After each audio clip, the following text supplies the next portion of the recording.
Magandang araw sa inyong lahat and welcome once again to our third pre-recorded video lecture for the subject Concepts in Pediatrics. I am Dr. Leigh Taay Reburon and I will be your instructor.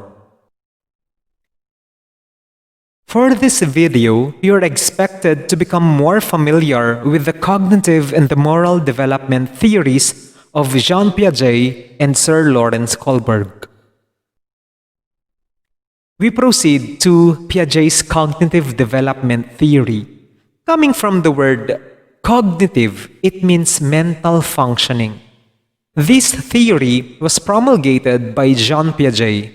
He is a Swiss psychologist who introduced the concepts of cognitive development, or the way children learn and think.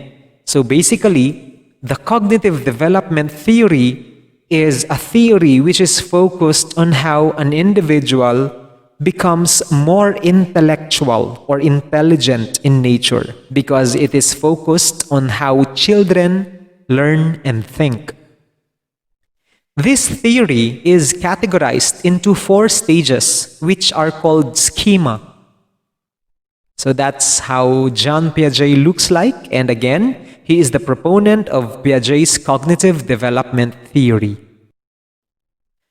Now, the first schema is what we call the sensory-motor schema, and it happens during the first 2 years of life. The child, during this period, discovers the world using his movements and his senses. That's the reason why this schema is called sensory-motor, because the world is being discovered by the child using his movement and his senses. Always remember that in your sensory-motor stage, it has several sub-stages. And the first sub-stage is the sensory-motor neonatal reflex. This happens on the first 28 days or the first month of life. So basically, what we are talking about here are neonates. Now, always remember that the neonate displays no intellectual or cognitive skill during this time. Wala pong bata, neonate, na sasabihin natin na, ay, magaling na, natututo na siya. Hindi po ganun yun. The neonate displays no intellect or cognitive skill. Hindi pa po nag-iisip yung bata. And the behavior of the child is entirely reflexive. Meaning, there is little to no cognitive or mental skill that is necessary to guide the actions of the neonate. Hindi po alam ng neonate yung ginagawa niya during this time. So sir, bakit siya umiiyak kung gutom siya? O bakit siya umiiyak kung nakatae siya? Always remember that the actions of the child are highly reflexive and they are just due to the survival mode of the child. Hindi kailangang mag-isip ng bata para gawin niya tong mga bagay na to.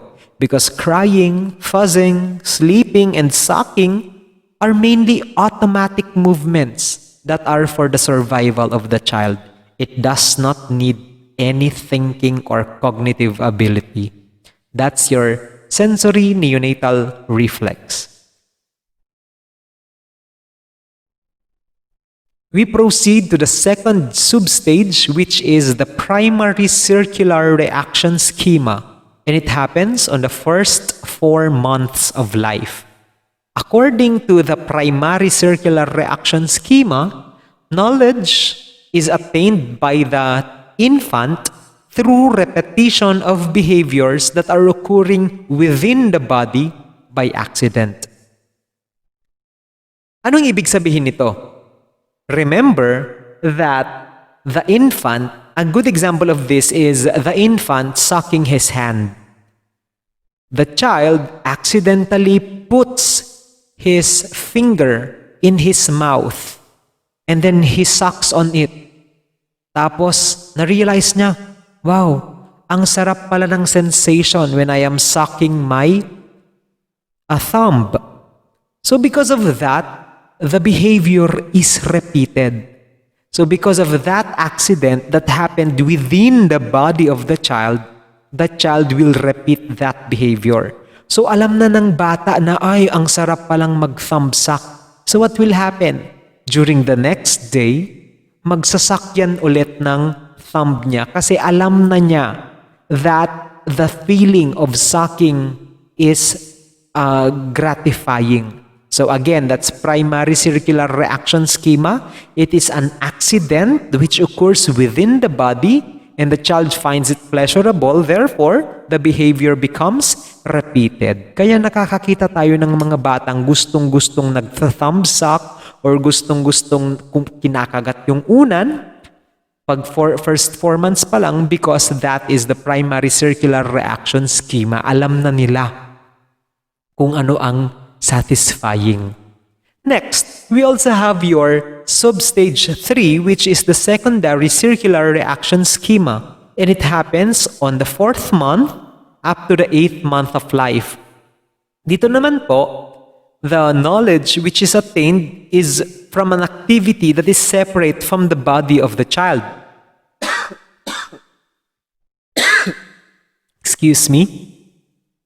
Meaning, for example, a child is playing inside the crib and then the child accidentally hits the maracas or the rattle. And then the maracas sounded, naguni, di maracas nga nasa gitna. The child realized, wow, the maracas sounded when I hit it. Therefore, I will repeat hitting it. So, as you can see, the behavior of the child is repeated. And the maracas is separate from the body. And the child accidentally hit it on the first time. He found it pleasurable. Therefore, repeat niya yung behavior. So what happens? Natuto na yung bata. Sabi niya, wow, pag meron palang maracas, tumutunog yan. So what will happen? The next day, pagkakita ng bata sa maracas, papatunugin niya ulit. That is how the 4 to 8 month old child learns during the secondary circular reaction schema. Always remember that during this stage, there is also the concept of object permanence. It means that objects still continue to exist even though they are out of sight or changed in some ways. So basically, yung peekaboo is a sign na meron ng object permanence yung isang bata. Now, always remember that your object permanence also lays the foundation of trust and it is the milestone of sensory motor. So, yung object permanence natin, yung bata kahit hindi na niya nakikita yung isang object, alam niyang nandun pa rin yun. That's what we call object permanence. So like I said, that's primary circular reaction schema. An accident occurring within the body, the child finds it pleasurable. What happens? The child repeats the behavior. We also have the secondary circular reaction schema. The accident occurs separate from the body. The child finds it pleasurable. Therefore, the behavior is repeated. So that's secondary circular reaction schema. We also have substage 4, which is the coordination of secondary reaction schema. Ang ibig sabihin nito, infants already begin to demonstrate goal-directed behavior. Kung kanina po, puro lamang po by accident ang ginagawa ng bata, dito naman sa coordination of secondary reaction schema, the child already has a goal in mind. So, example, the infant sees the mobile. So, yung nakasabit, ang tawag po dyan, mobile. The infant hits the mobile because he wants it to sound. Kasi nga, alam na niya na pag may mga bagay siyang hinihit, tumutunog. So, lahat ng mga yan, ihihit niya. Okay? Hahampasin niya. Ano kaya ang sound pag hinit ko yung monkey? Ano kaya yung sound pag hinit ko yung pineapple? That is already what is happening to the brain of the child if he or she is under the coordination of the secondary reaction schema. Next, we also have substage 5, which is what we call the tertiary circular reaction schema. And this happens during the first year up to the 18th month. Dito po, ang tawag natin sa mga toddlers who are 1 year and 1.5 years old ay little scientists because the child usually does trial and error to discover new characteristics of objects. So for example, meron siyang hawak na bola, na rubber. Ibabato niya yan. Why? Because the child wants to know the characteristics of the ball. Magbabounce ba to or hindi? Kunwari meron siyang hawak na cellphone. Ibabato niya yan. Magbabounce din ba ito katulad ng bolang pinagis ko kanina or hindi? Meron siyang hawak na plato. Ibabato niya yan. Why? Because he is trying to look at the characteristics of an object via trial and error. And we also have substage number 6, which is the beginning of representational thought, or that happens during 18th month to the 24th month. During this stage, the toddler now has a basic understanding about the world. Now, sa substage 6 po, the beginning of representational thought na sinabi natin kaninang it happens during the 18th to 24th month, yung bata, he can also use mental strategies already to solve a problem. Kasi ito, magdadalawang taong gulang na siya. So, using mental strategies to solve a problem, the child is able to think through an action or mentally project a solution to a problem. For example, you have this child here. She is playing with a toy robot which is moving forward, and then yung toy robot na yon pumunta sa ilalim ng lamesa. Do you expect that the 2-year-old will also go under the table? Hindi na po. Kaya na niyang i-project yung solution to the problem. Sasabihin niyan, lalabas din naman itong robot na to sa kabila ng lamesa, kaya hindi ko na siya susundan sa ilalim ng lamesa. What I will do is I will just run towards the other part of the table and wait for the robot there. Ganun po ang ibig sabihin ng mentally projecting a solution to the problem. So kaya na pong gawin ng 2-year-old yang bagay na yan. Now, during your substage 6, very rampant din po at common ang echolalia and echopraxia. When we say echolalia, a child is able to remember something that he or she heard days before and repeats it. Kaya nga po yung mga bata, gustong-gusto nila natin silang pinagsasalita ng mga gago ko naman. Ginagawa natin yun, di ba? And then they will try to repeat what you are saying. Basically, that is what we call echolalia. They are remembering something that they heard. And then they will also repeat it. Again, that's called echolalia. It is common during 18th to the 24th month of life. Same is true po with echopraxia. When we say echopraxia, it is the ability to remember something that has been seen days before and then repeating it. So, kunwari, tung paemun ni mamang mun, tung paemun labakemon. The child saw that. What will the child do? The child will also do that action. Kasi nga po natututo na siya by using his senses. Dito po sa substage number 6, beginning of representational thought. Now, like I said a while ago, ang concluding na skill po ng isang bata in the sensory motor stage is what we call object permanence.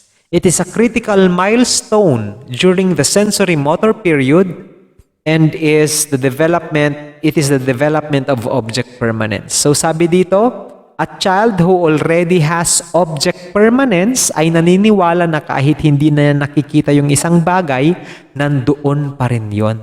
And because of that, how can we test na merong object permanence yung bata? You play peek-a-boo, or in Ilocano, ti-ba. That is how you determine object permanence. We also proceed to the next schema, which we call the pre-operational schema. It is the second stage in Piaget's theory of cognitive development, and it begins at the year 2 to 7. During this stage, children are thinking at a symbolic level but are not yet using cognitive operations. Dito po, marunong nang gumamit ng symbols or symbolisms or representations yung isang 2 to 7-year-old kid. Now, kaya siya tinawag na pre-operational because the child cannot yet use logic or transform, combine, or separate ideas. Kaya siya tinawag na pre-operational, meaning before logic. So, let's have an example.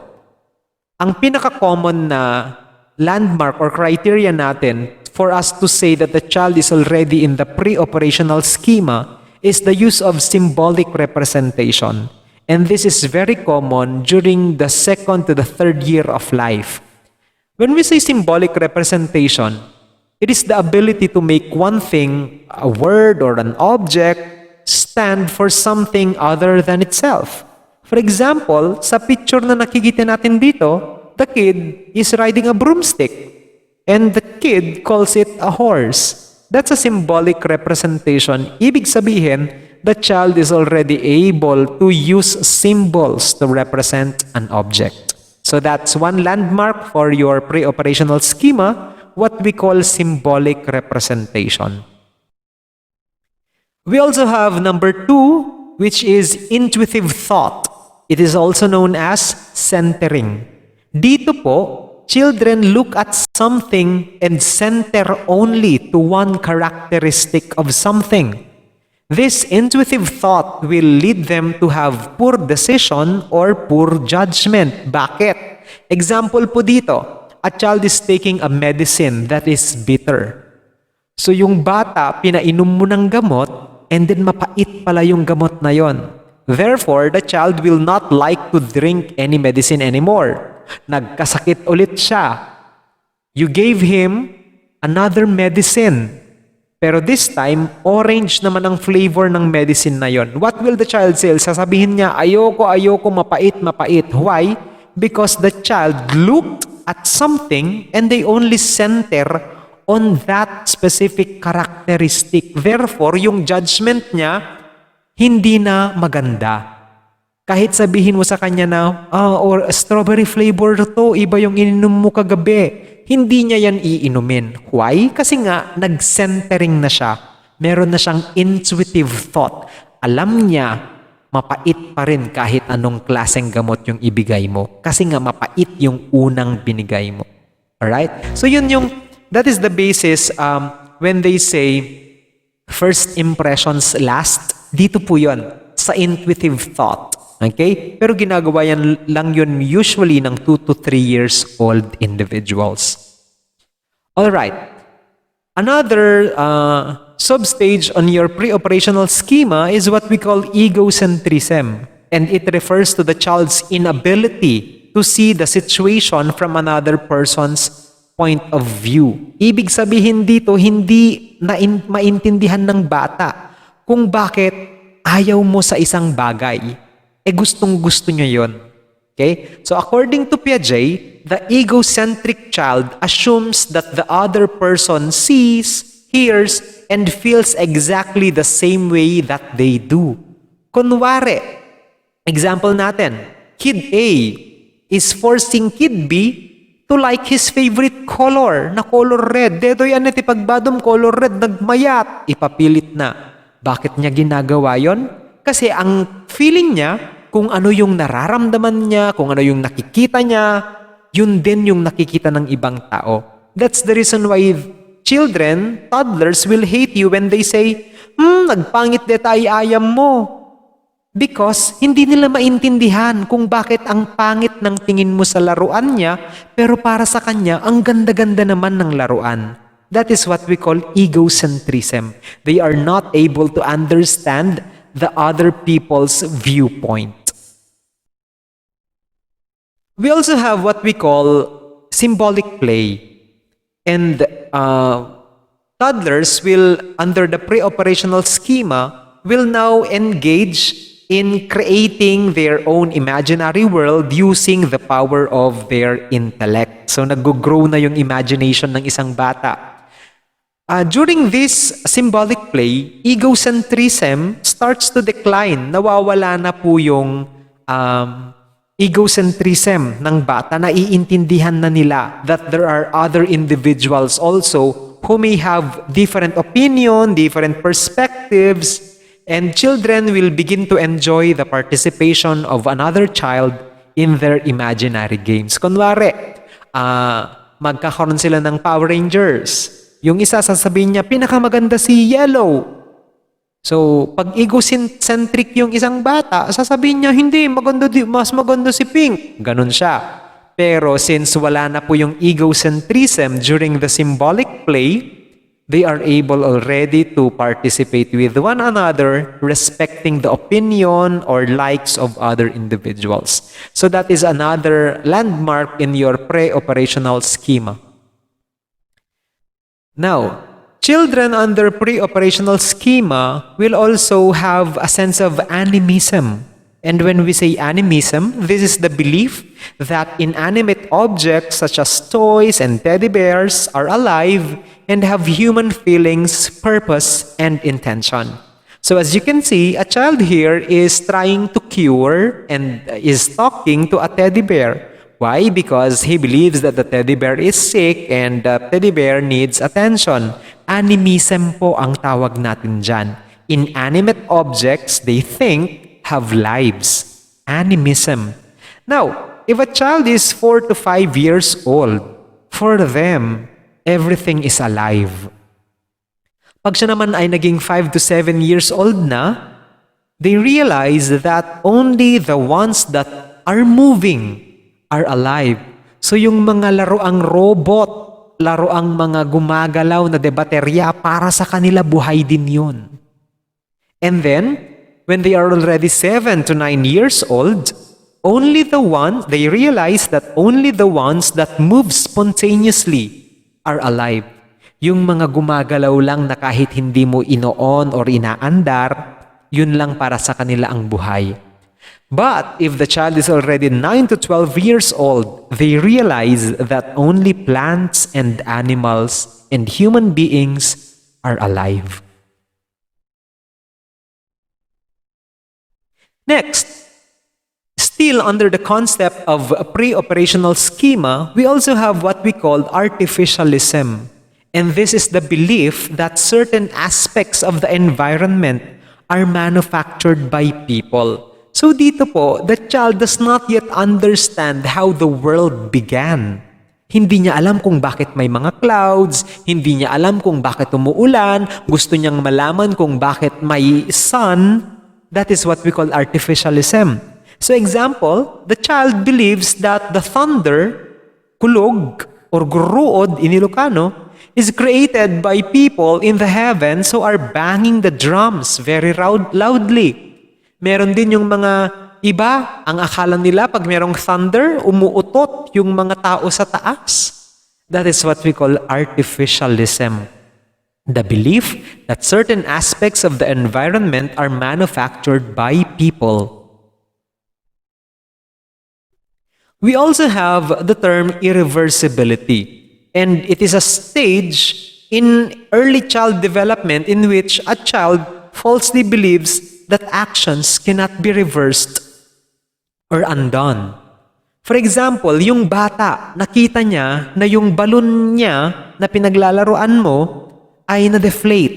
Or yung bola, kunwari, tinanggal mo yung hangin. Iiyak yung bata. Yung 3-year-old child, iiyak yan.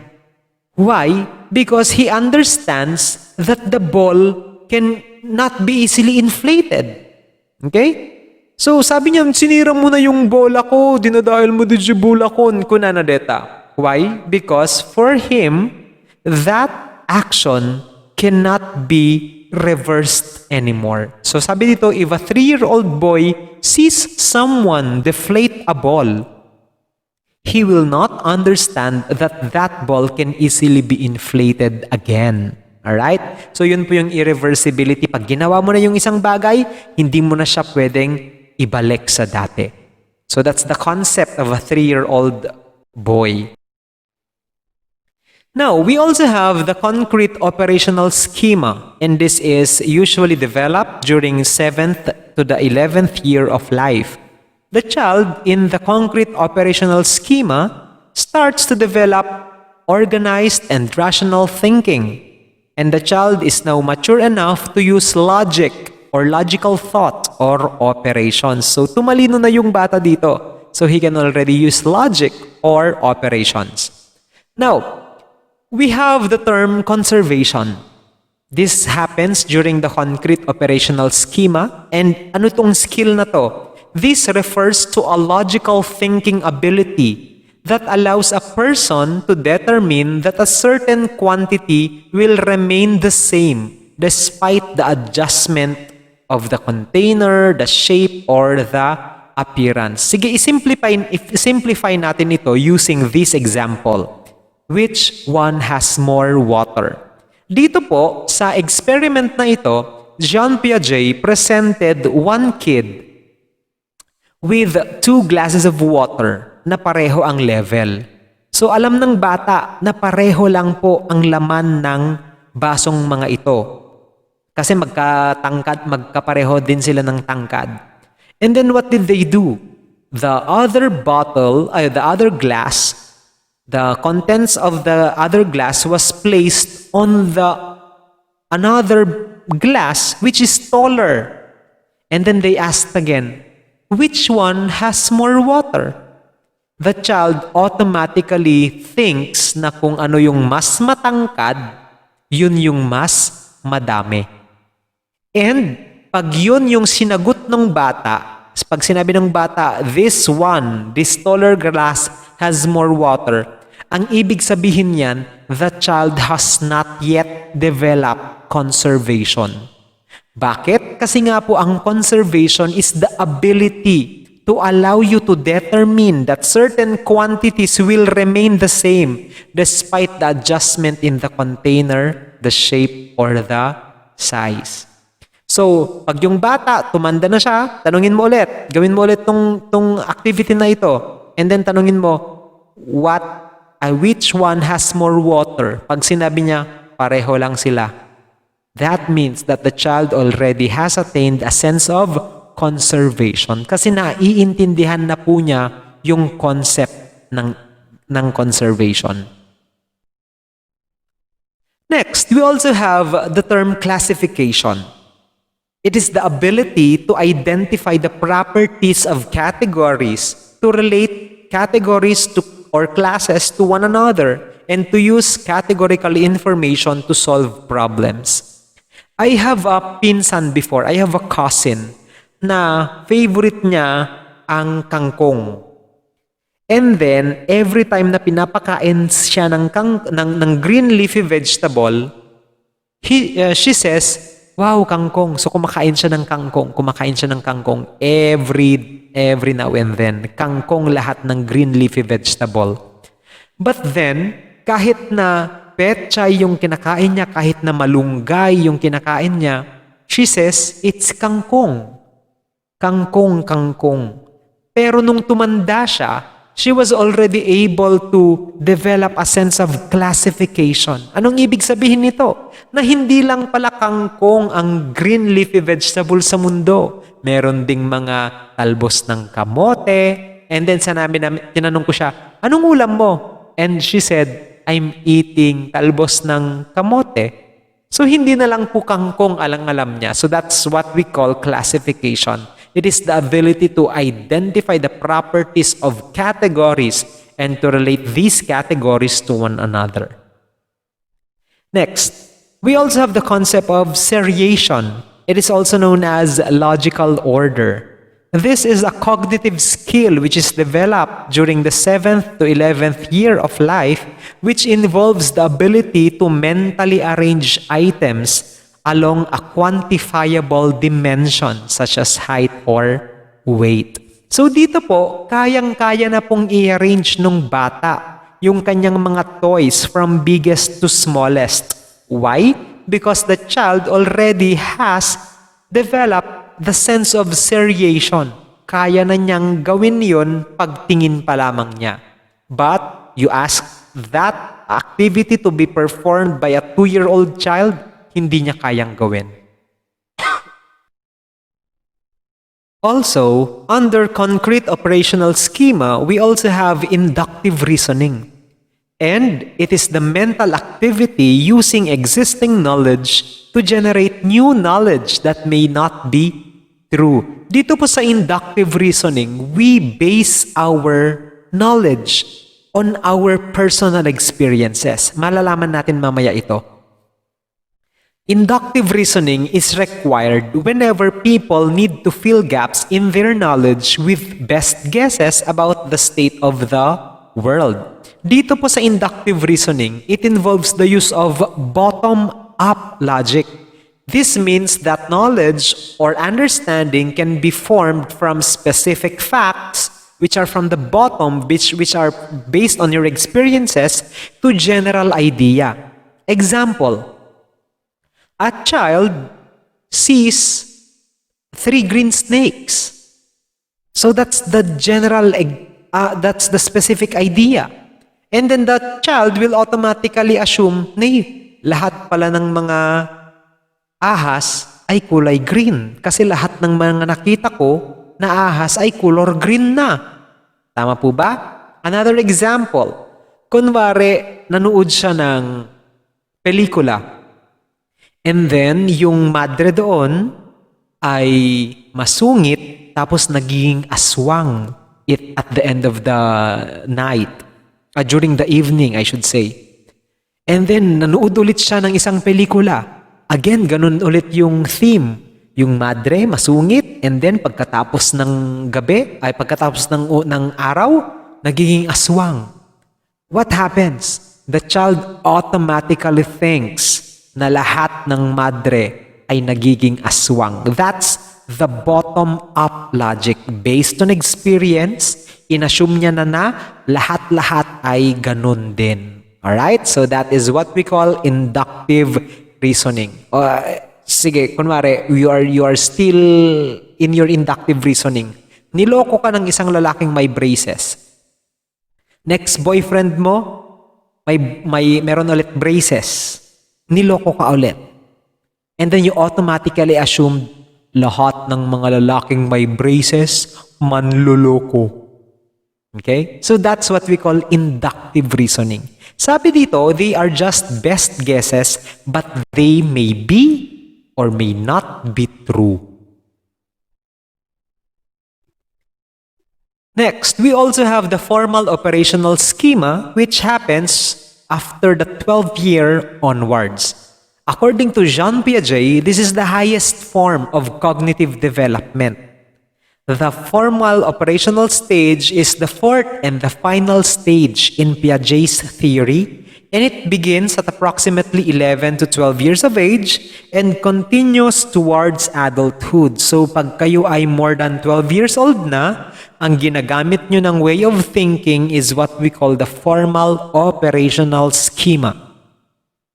At ano yung mga cognitive skills na na-attain nyo when you are already in this stage? You have the abstract reasoning. It is the formal operational stage which is characterized by the ability to formulate hypotheses and then systematically test them to arrive at an answer to a problem. Nag-try nyo na bang nag-take ng exam ng ganito? Yung may mga box and then you guess kung ano yung susunod na itsura ng item na yon? That is what we call the abstract reasoning test. When you take that test, you formulate a hypothesis and then you test its correctness. So pag kaya mong sagutan yung mga bagay na yan, if these things make sense to you, then that means that you have already attained a level of abstract reasoning. And then we also, when you are on your formal operational schema, you also use the deductive reasoning. And this is sometimes referred to as the top-down logic. Ito po yung kabaliktaran ng inductive reasoning. This is the higher, better way of thinking. This means that knowledge or understanding can be deduced from a general idea to form a specific fact. So pag yung inductive reasoning po ay bottom-up, ito naman po, top-down approach. Alright. Example, there is a research which says all midwifery and nursing students hate mathematics. That's a general idea. Diane is a midwifery student. Therefore, you think immediately that Diane also hates math. Simple logic, tama po ba? That is what we call deductive reasoning. From a general idea, you deduced it and you came up with a specific fact. Another example, according to research, people with braces often have bad breath. That's a general idea. You have braces. Therefore, you automatically assume that you will have bad breath. So that's from a general idea down to a specific fact. That is what we call deductive reasoning. So again, let's have a review of Piaget's cognitive development theory. From birth to 2 years old, it's the sensory motor stage. From 2 to 7 years old, it's pre-operational stage. But if the child is already on the 7th to the 11th year of life, that's already the concrete operational stage. And then for formal operational stage, it happens 12 years and above. We also talk about Lawrence Kohlberg's moral development theory. Lawrence Kohlberg is a psychologist who studied the reasoning ability of boys, and he based his study on Piaget's theory. His theory focused not on the way children learn and think, but on how they gain knowledge of what is right from what is wrong, or what we call moral reasoning. Kung si Piaget po, inaral niya kung paano tumatalino yung isang bata, si Lawrence Kohlberg naman, inaral niya kung paano nagkakaroon ng sense of morality yung isang individual. He came up with his theory called the theory of moral development. And it proposes an explanation as to how individuals gain a sense of what is right and what is wrong.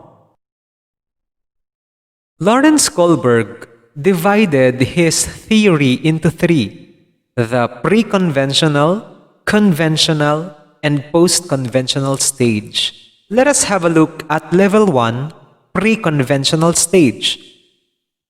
During this stage, the child's sense of morality is externally controlled. Anong ibig sabihin nito? Alam daw ng bata yung tama sa hindi because of the external environment. Children accept and believe the rules of authority figures such as the parents and teachers, and they judge an action based on its consequences. Let's start with stage 1, which is obedience and punishment orientation, and this is usually happening during infancy.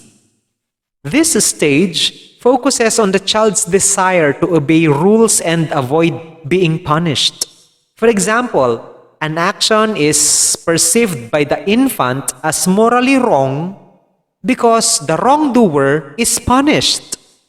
The worse the punishment for the act, the more bad the act is perceived to be. Kunwari yung isang bata, pinaglalaroan niya yung pagkain niya at pinalo mo yung batang yon. The child will automatically think that what he is doing is bad.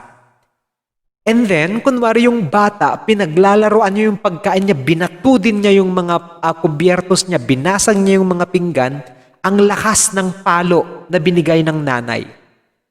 The child will automatically say, "Oh, what I did was worse than before." Kasi sabi dito, the worse the punishment for the act, the more bad the act is perceived by the infant.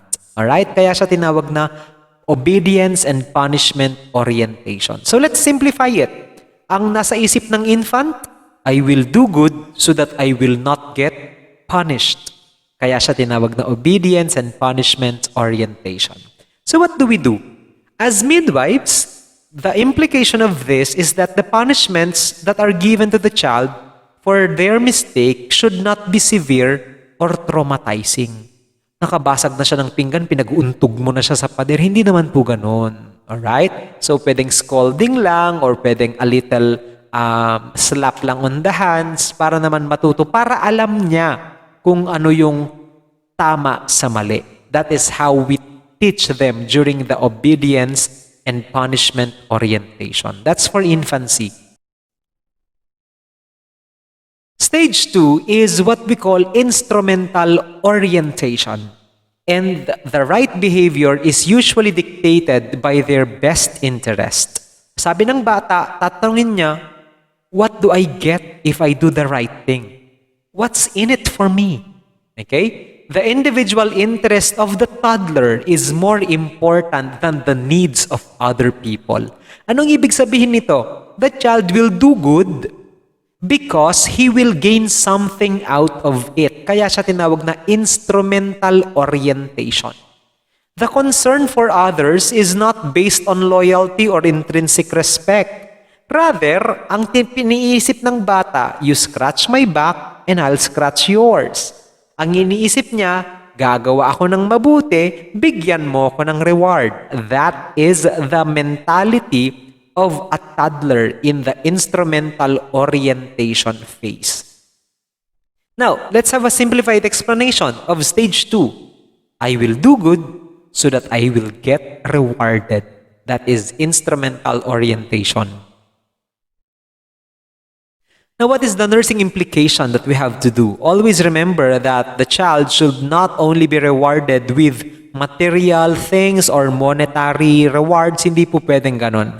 They should also be rewarded with compliments, pat in the back, or a good job para naman hindi po magmukhang pera yung bata paglaki. So that the child will not become materialistic. Para yung morality niya is not centered on what he gains rather than on what he gives.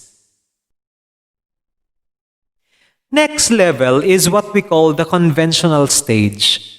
During the conventional level, an individual's sense of morality is tied on the personal and societal relationships. Dito po, napaka-importante sa preschooler yung relationship niya towards other people.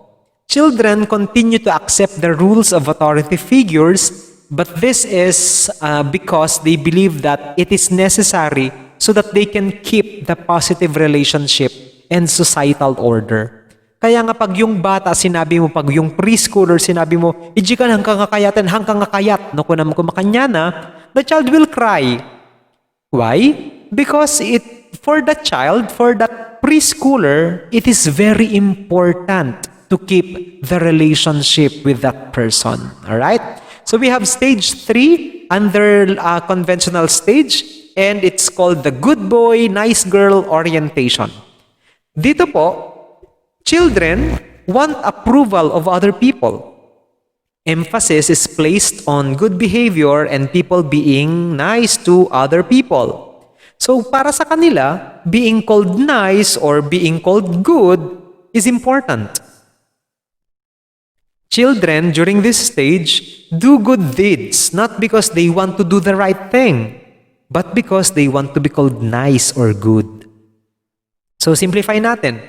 During the good boy, nice girl orientation, ang sabi nila, I will do good so that people will call me good or nice. So that's stage 3 under conventional stage. We also have number 4, which is law and order orientation. The child blindly accepts the rules and convention because of their importance in maintaining a functioning society. For the individual, rules are seen as being the same for everyone, and obeying the rules by doing what one is supposed to do is seen as valuable and important. Dito po, para sa isang individual, yung law and order orientation, he thinks that it is our responsibility to follow all the rules. Kahit pa it doesn't make sense, we will follow it. That's for law and order orientation. So, simplified explanation nito, the child or that individual will think, I will do good so that I will not go to jail. So lahat ng rules gusto niyang i-follow. He blindly follows and accepts the rules even if they don't make sense. Because it is seen as something important for the society. So according to Lawrence Kohlberg, the individual acknowledges the authority of the policemen and other disciples of law and order. The most active members of the society, karamihan sa atin po, we remain at this stage where morality is still predominantly dictated by an outside force. Alright, so let's have a better look at a good example of the law and order orientation is the use of the quarantine pass. So some of the family members, even though they really don't understand the reason why we need to have one family member to have the quarantine pass, kahit hindi nila alam kung anong silbi nun, they will do it. Why? Because they think that following the rules is important. Another person will say, nay, social distancing tayo. Apa yan, o damagim ko makanyada. They don't know what to say. Hangkom mo, basta sumitim bagada. That's law and order orientation. Now, we also have level 3, which is the post-conventional stage. In the post-conventional stage, a person's sense of morality is defined in terms of more abstract principles and values. And people now believe that some of the laws that we have are unjust and should be changed or eliminated.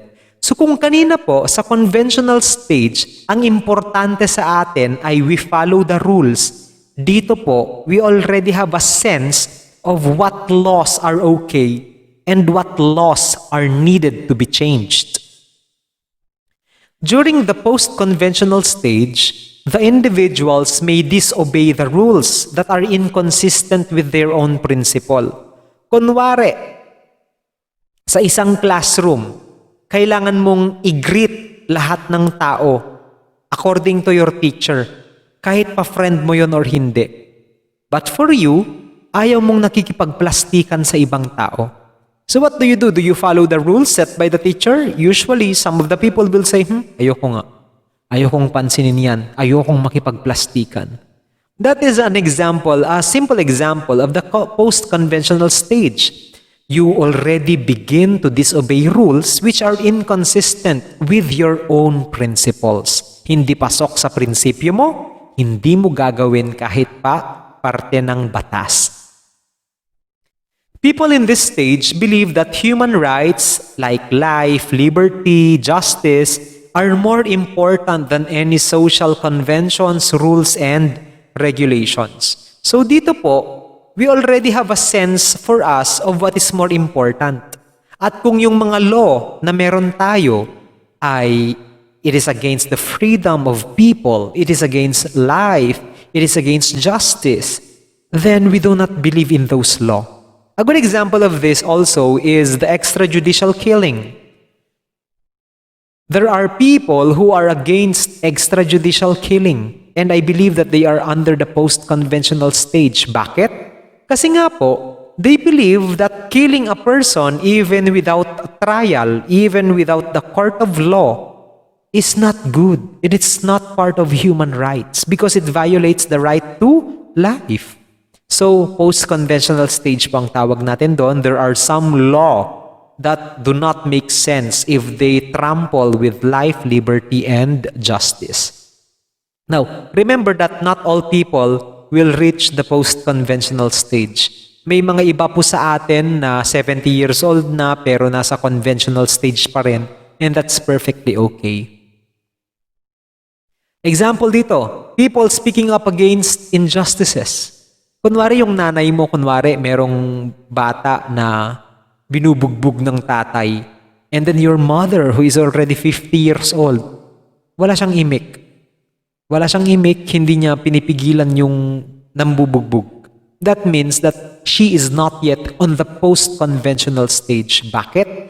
Kasi mas gusto niyang manahimik na lang muna kasi ayaw niyang pinapakialaman yung iba kasi because she still believes na pakialaman mo yung mga bagay na concerned ka. So again, law and order pa rin yung nasa isip niya, but not yet post-conventional stage. I hope that made sense.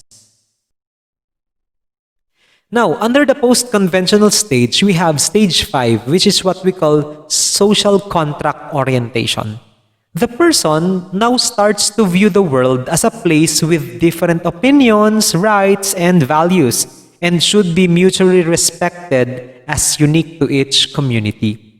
For the person, under the post-conventional stage, laws that do not promote the general welfare should be changed when necessary to meet the greatest good for the greatest number of people. For example, we have the 4 Ps. There are people who think that 4 Ps should be discontinued kasi nga po, they think that it does not promote the general welfare. Hindi po lahat nakikinabang doon. And they actually are making sense. Kasi po, according to them, only a few people who are members of the 4 Ps are benefiting from it. So sabi dito, laws that do not promote the general welfare should be changed when necessary para po mas marami. The greatest good for the greatest number of people are met. Kaya nga po may mga taong nagrarally because they are lobbying or fighting for the change of law. Kasi nga ang importante sa kanila in the social contract orientation is the common good. Okay? So, a simplified explanation natin ng social contract, I will do good for the sake of everyone. So, example dito is lobbying, kunwari, for unfair working conditions. Kunwari, you are a nurse or a midwife, and then the chief nurse said, dapat 12 hours kayong mag-duty, walang uuwi, hindi pwedeng mag-aral, ganito, ganyan, hindi pwedeng mag-masteral, hindi pwedeng ganito.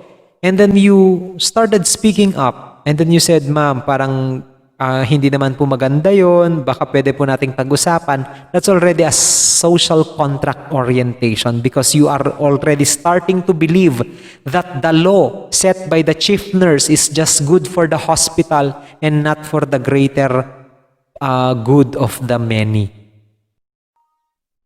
The last stage under Lawrence Kohlberg's moral development theory is the universal ethical principle orientation.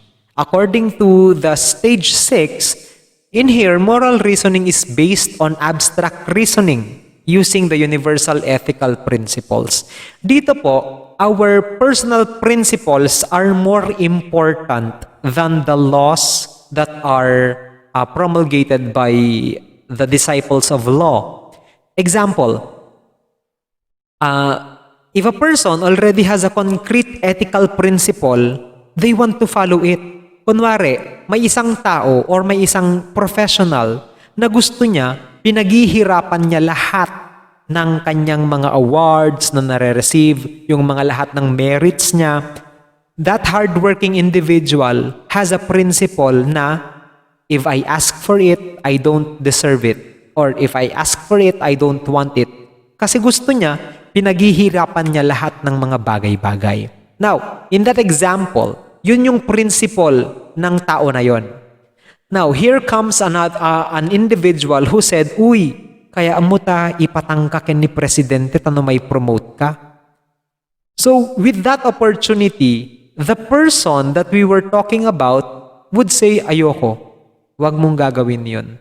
Kasi, nasa prinsipyo ko na lahat dapat ng gusto ko ay pinaghihirapan ko.